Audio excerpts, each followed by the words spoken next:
السلام عليكم ورحمة الله وبركاته. خيارتا شرفتا بدني وولاشين هند عبد الروبله خيارتا بيجكيغو كحران عاديات بان idin salaamaya meel kastoo joogtaan iyo xilli kasta idin tahayba waxaan idin leeyahay kusoo dhawaada page-keena maasha Allah aan ka wadno maaragtay wax badan oo bulshada anfacaya aad iyo aad baan maaragtay idinkaga mahad celinayaa sida aan ugu xiran tihiin ee page-kan aad u si boodaan oo maaragtay inoo dhiirigelisaan aad iyo aad baan idinkaga mahad celinayaa dhammaantiin oo isku duubanba waxaan idin leeyahay nabadgeliyo ku noolaada walaalaha qaaliga ah waxaan rabay barnaamij yar oo maaragtay halkan inaan caawa ku duubo oo maaragtay aad iyo aad inay maxay ahayd toole muhiim u ah ummadeena Soomaaliyeedna waxa la doonayaa maaragtay inaynu isbaraarujino ama maaragtay wixii maaragtay kolba bulshada ka dhex jira aynu ka hadalno aynu aragno muhiim inay tahay runtii arin yar baan maaragtay idin waday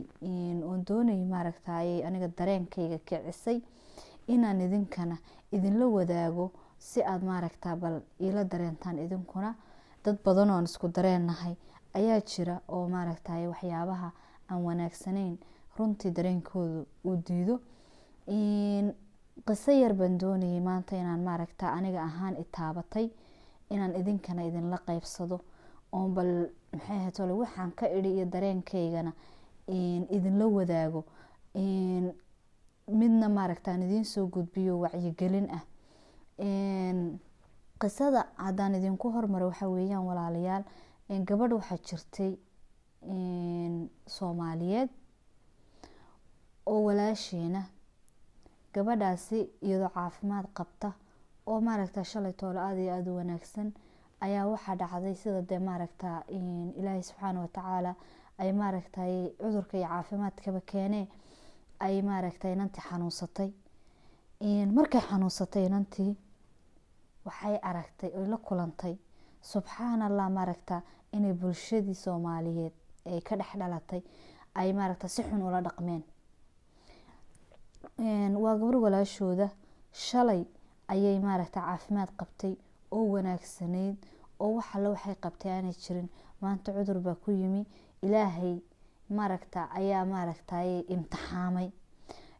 imtixaankuna maaragtay Ilaahay dadka uu jecel yahay ayuu imtixaama ambiyadii Ilaahay soo diray waa la imtixaami jiray waxaana la eegaya qofka marka maaragtay wax lagu salido ama dhibaato ku timaado ma haysa wax xumaan uu leeyahay waxa jirta mararka qaar inuu Ilaahay adoonka uu maaragtay imtixaamayo imtixaankana uu eegayo inuu ku guuleysto inuu ku guul dareysto qofkii samra ee wixii ku dhaca ku samraana sidaynu ognahayba waa qof maaragtay guuleystay qofku laakiin markuu xanuunsado saynu ognahay ama bulshadeenu maaragtay bulsho badan oo wanaagsan waynu leenahay dad maaragtay la oran karo waa dad maaragtay wax magarata ana way naga buuxaan oo qofku markuu xanuunsado xanuunkii ku caaya ku dhaleeceeya wax kaga sheega ku fogeeya ku naca yacnaha way jiraan dad noocaasi dadka noocaasna waxaan leenahay ka waantooba oo maaragtay qof walaalkiina xanuunka iyo maaragtay dhibaatada qofka ku timaada qofna ma doonayo isagu muu dalbanin qof doonaya miyay nagu jira xanuun inuu doonto ama xanuun maxay ahayd toole soo iibsanaya ama xanuun doonayo oo baryaya ma jiro qof walbaba caafimaadka ayuu ku qurux badan yahay laakiin Ilaahay Subhanahu wa Ta'ala wuxuu suneeyay ee maaragtay uu isagu amray ee isagu uu maaragtay qadaray idina kama hadli karto hadaynu muslimiin ahayna waxa la doonayaa qadarta iyo qadaha inaan ku samirno waxaana la doonayaa inaynu qofkeena xanuunsanaya ee amar Ilaahay ku dhaco inaynu maaragtay dhinac walba ka dhiirigelino oo niyada u dhisno oo u duceyno oo booqano oo kalgacal fara badan u muujino maadaama qofkan uu xanuun dareemayo waad arkaysaan dadyooga aynu la noolnahay reer galbeedka qofkooda xanuunsanaya siday u horumariyeen, siday maaragtay ugu sameeyeen adeegyo gaara oo isaga maaragta qancinaya, oo isaga maaragta wax u qabanaya, uu isagu bulshada kaga mid ahaan karayo. sida inaga dadkeenana aynu bulshadaba qofku maalinta uu dhibaata gaadho ama laxaadka ka dhaawacmo, sida dogtiin wadankeena qarax ayaa ka socda, dadkii iyagoo shalay maaragta wanaagsanaa oo laxaadkoodii qaba maanta laxaad beelayaan, maxay ahayd tole dhaawacmayaan, dhibaata soo gaadhaysaa. qofkaasi marka wuxuu u baahan yahay inuu bulshadiisa ka dhex helo kalgacal. laba xanuun qofka maaha inuu la darso. xanuunkii xanuunka ahaa ee hayay ee ilaahay subxaana watacaala qadartiisa ugu dhacay, iyo xanuun kaloo inagu aynu ku hayno, lama doonayo inaynu bulsho saas ahaano oo dadkooda xanuun labaad ku ah. waxaa la doonaya inaan noqono bulsho maskaxda ka dhisan, oo qofkooda xanuunsanaya kor u qaada, oo dayac tira, oo daryeela. haddaynu kii dhimirka la-a shiid ka daba qaadano oo la shiido la dhagax tuuro, haddii keenii maxaa la yidhaha xanuunsaday magac loo bixiyo, haddii keenii maxay ahayd toolay curyaamay ama wax soo gaadheen loo bixiyo magac oo lagu caayo wixii uu maanta soo gaadhay beri lagu caayo, haddii maaragtayay bulshadeenu waxay noqonaysaa bulsho liidata baynu noqonaynaa. marka waxaa la doonayaa inaynu noqono sida bulshooyinka kale caalamka, oo aynu qofkeena inaga xanuunsada ama inaga dhaawacma ama dhibaatadu soo gaadho aynu kor u qaadno, caawimaad siino, garab istaagno ayaa loo baahan yahay. si aynu maaragtay ilaahaybu inoogu sheegay oo inoogu yidhi dhulka iskugu naxariista, aniguna samada ayaan idinkaga naxariisanaya. waxaa la doonaya dadku inay noqdaan dad isku naxariista, dad isku maaragtay isku jilicsan, sida maxay ahayd toolay soomaalidu qaarkood u dhaqmaan. runtii ma wada odhan karno soomaalida oo dhan baa u dhaqanta ama wada xun, laakiin dadkeena ku dhaqmo sidaa waxaa la doonaya inay ka waantoobaan, oon wacyi gelin oo nidhaahno ha sameynin, way xun tahay, adigu ma ogid waxa kugu dhici doona beri. qofna ma oga waxa mustaqbalkiisa kusoo socda. qof ogi hadduu jiro waxa inagu dhici doona, qof waliba maaragtay muu hadleen, eri khaldanku muu hadleen, laakiin maanta ma ogin. marka caafimaadka aad adigu haysatid dad baan haysanin, haddaad caga leedahay dad baa curyaana, haddaad caafimaad qabto dad baan caafimaad qabin. marka caafimaadkaaga alxamdulilah intaad tidhaahdo qofka walaalkaaya dhibana garabsii, ha ku noqonin qof isagu qofka dhaawaca oo dila qofka, ha noqonin, ha ka dhaawicin qalbiga qofka xanuunsanaya. kor u qaad qalbigiisa, dhabarka u salaax, waxaad tidhaahdaa waad noolaanaysaa. qofka xitaa markuu xanuunsanayo aynu o tagno sakaraadayo, waxaa la doonaya inaynu idhaahno waad wanaagsanaanaysaa, waad ka kacaysaa, waad fiican tahay, waad fiicnaanaysaa. laakiin inagu haddaynu soomaali nahay, qofkiioo xanuunsanay hebel baa saa noqday oo kamuu kicin, hebel baa saa noqday lama doonayo. runtii waa arrin xun, lama doonayo inaynu dadkeena moraalka ka dilno. hadalkii baan idinku dheereeyey, cafwan. arintaas gabadha walaasheena ku dhacday ayaan maaragtayay waxaan ka sameeyey hees yar oo kooban. arintaa walaashay markay ila qaybsatay ii sheegtay, waan dareemay anigu runtii xanuun badan baanan dareemay. xanuunka aan dareemayna wuxuu yahay kay iyadu dareemayso kale ma dareemi karo, laakiin waxaan isgeeyey booska iyadu ay joogto. marka gabadha walaashaya ee shalay caafimaadka qabtay ee maanta intay bukootay oo aanay bukaankii iyadu doonanin oo iyadu soo iibsanin, maanta lagu caayayo, waxaan isgeeyey booska iyadu inantaas ay maanta joogto.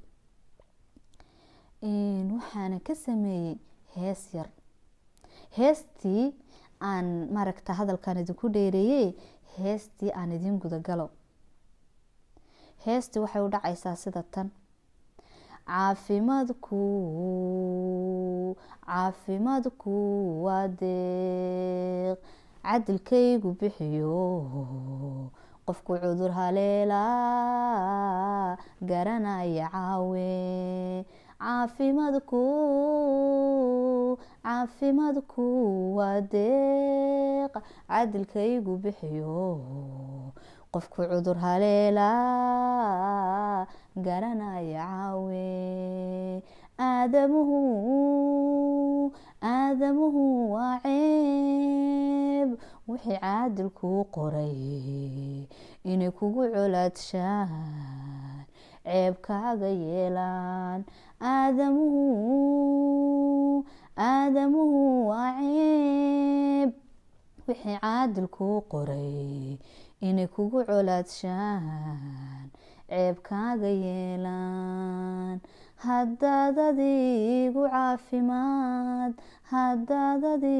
caafimaad cisiyaad ku noosho ciladeeba kaa jiray haddaad adigu caafimaad iyo cisiyaad ku noosho cadil beleda kaa jiray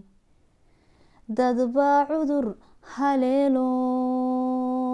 cisbitaal la yaalo shalay caafimaad qabe ha ku caayine joog dad baa cudur haleelo cisbitaal la yaalo shalay caafimaad qabe ha ku caayine joog cilad ruux ma doonto qofna cudur ma iibsade indigaaga taageli cilad ruux ma doonto qofna cudur ma iibsane indigaaga taageli cilad ruux ma doonto qofna cudur ma iibsane ha ku caayine joog waxaan leeyahay walaalaha Soomaaliyeed qofna cudur ma doonto oo qofna cudur ma doonto ha ku caayine joog cilad ruux ma doonto qofna cudur ma iibsade ha ku caayine joog walaalkaaga xanuunsanaya ama dhibaatadu soo gaadhay anigu abwaan mihi runtii fanaana mihi laakiin haddana dareenkayga wixii aan ka idhaahdo waxaan doonayaa inaan idinla wadaago maadaama maaragta la doonayo in bulshada Soomaaliyeed iswacyi geliso waxa xun aynu iska reebno waxa wanaagsan aynu isfarno marka waxa wanaagsan aynu isfarayna waxa weeyaan dadkeena buka inaynu garab istaagno oo qofka ka liita uu maaragta tabantaabiyo uu kor u qaado kiciyo laakiin lama doonayo inaynu bulsho noqono isku digata isku tiiqsata barkood barka kale ee liita maaragta ay ku tuntaan lama doonayo inaynu noqono maxaa yeelay saas haddaynu noqono waynu ku halaagsameynaa runtii maaragtay dad muslimiinana oo bulsho muslimiinana waynu nahay bulshada muslimiintahina waxaa la doonaya inay ku dhaqanto diintooda maaragta ay ku dhaqanto oo ay si wanaagsan u dabaqdo waxa diintooda ay sheegayso marka aad iyo aad dadiga waaye aragsan iga maaragtay xigmad badan iga maaragtay igaga haboon in dadka wax loo sheego oo badan ayaa buuxa laakiin haddana kaalintayda maaragtay ma yareysanayo iyo inta aan walaalahay wax gaarsiin karayo waxaan idin leeyahay dhammaantiinba meel kastoo joogtaanba aad iyo aad ayaan idinkaga mahad celinaya inaad page-kayga ku xiran tihiin soona dhawaada channelkana maaragta subscribe noo saara wixii fikirkiina ana nala qaybsado oo comment noo soo bixiya like noo saara haddii aad ka heshaan maaragta page-kan nagu xidhnaada page-ku waa page-kiini waxaan ka wadnaa maaragtay kolba wixii aan bulshada ka dhex nidhaahno ama maaragtay aan u arko inay arrin loo baahan yahay oo muhiim tahay ayaan doonayaa walaalaha qaaliga inaan idinla qaybsado meel kastoo joogtaanba walaalayaal soo wada dhawaada nabad ku ahaada halkaa joogtaan kulankeena dambe iyo mar dambe inagoo isu xiisaysan oo aynu is aragno isu soo hor fadhiisano ilaahay subxaana wa tacaala waxaan weydiisanayaa inuu bulshadeena ka dhigo bulsho kulligoodba u wada istaaga qofkii dhibaataysan oo xumaantana iska reeba waxa xun runtii iska reeba inuu ilaahay naga dhigo ayaan weydiisanayaa. dad ismaqla oo isku dhaga nugul oo isjecel Soomaalidu weeyaan runtii. ilaahay subxaana watacaala waxaan inaga rajaynayaa aad iyo aad inuu maaragtay inoogu wanaaga inuu haysano inoogu sii badiyo.